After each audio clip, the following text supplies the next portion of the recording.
All right, Sniper Sports, we're back. Me and Steven are moving on to our bread and butter, the NFL. We got the draft coming up this Thursday. Of course, no surprise. A lot of talks.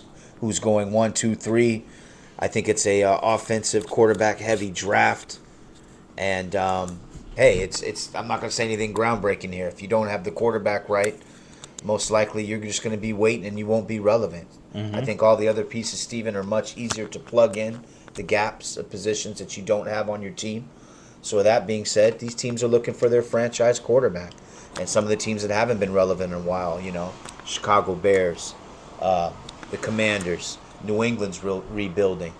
So, and it's a quarterback heavy draft. How do you see things going on Thursday? Do you think guys are Oh, projected to fall where they should, or do you see some surprises and a lot of uh, shuffling around? honestly, I think it's going to go exactly how.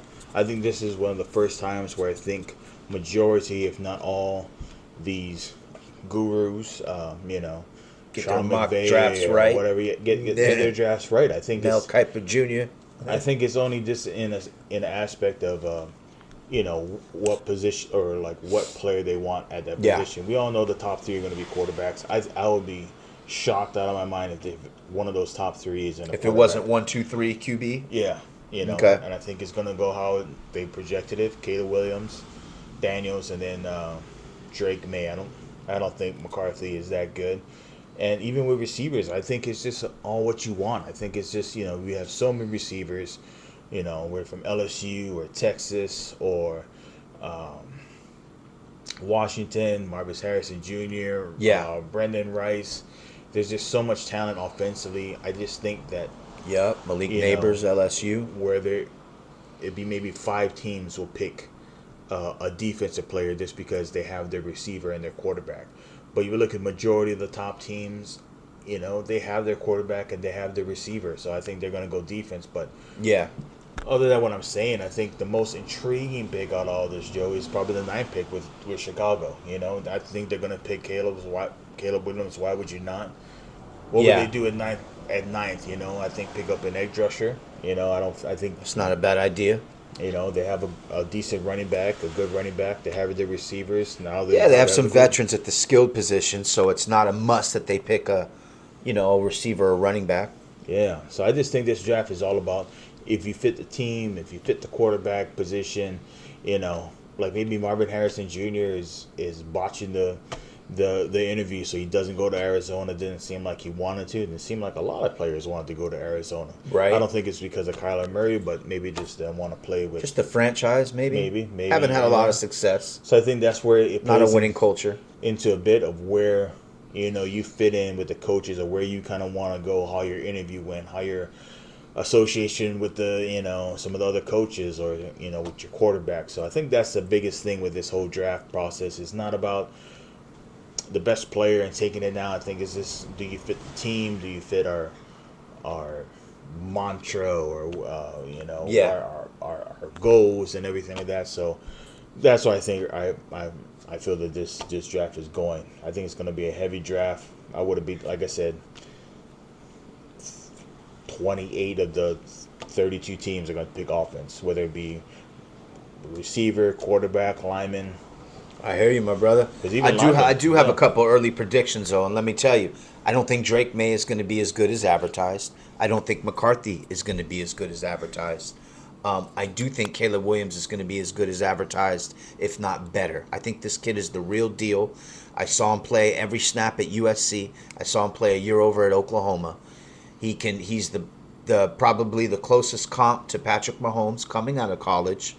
USC would have done much better if they had a defense this year, and I think he does have the will to win and the maturity to lead the Chicago Bears franchise. I think Chicago can start getting excited here.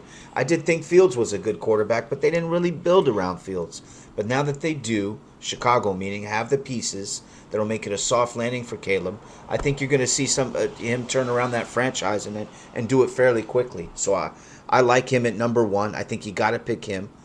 Commanders at two. What do you do? Who's the next best pick out there? Well, we see what Jaden Daniels did at LSU, putting up big numbers. Of course, he had those nice receivers to throw to, and and Malik Neighbors and Brian Thompson Jr. But hey, Washington, why not? Who else would you take? Why would you pass on an athletic quarterback that can? I think he threw for 3,500 yards and ran for 1,000 yards. He put up ridiculous numbers. So they traded away Sam Howell there in Washington. So why would you pass on them? I think he fits there as well, as you said. Marvin Harrison Jr. Arizona lost Marquise Brown. He went to Kansas City. They desperately need a receiver. That would help Kyler Murray. I think that's a perfect landing spot for him. So I agree. I think the draft's going to play out much like how people's mock drafts are already set. And we might see, a trade or a shake-up here and there. I wonder where Penix is going to go. The only question on him, Steven, is the injuries. But other than that, Penix looks like one of the most NFL-ready quarterbacks today. If not for the injuries, I wouldn't be doubting if he's in the top 3 picks, to be honest with you, giving, Caleb Williams a run for his money. I'm sorry to say I like, his durability. Not his durability, but I like his arm. He's such a great passer on pinpoint. But just the injuries for me is always. I agree. Another thing I like about Penix, Steven, is he never shrinks in primetime games. He always seems to step up and meet the expectations, and if not exceed them. Couple sleepers out there people are talking about. Jerry Rice's son out of USC, Brendan Rice. Okay. Might be a good second, third round pick. And also Spencer Rattler. And I don't know if you remember him from Oklahoma. Caleb Williams took his job, and he ended up transferring to South Carolina. But he's projected to be, maybe a later round quarterback. Tua Tagovailoa's brother, Taulia, right here out of the 808. He's looking to go maybe late. And I think he could even be better than what they're projecting, maybe a 5th or 6th round pick. But keep in mind, he did lead Maryland, the all-time leader in yardage there. So he could turn out to be a nice pro. Definitely. For me, I think you said it, some of these receivers. Another receiver I like is Ken Coleman from FSU. I thought he had some great games there early in the season, and I really like him. But for me, I think, I wouldn't be surprised if the Bills actually make some runs for early in the first round, for some second round. They got rid of a lot of their receivers. And so I think for them, they're going to try to steal some receivers for Josh Allen. I think maybe some younger receivers to where they'll listen to him and not try to take over the whatever you want to call it. But, I know exactly what you're saying. They lost Diggs and Gabriel Davis.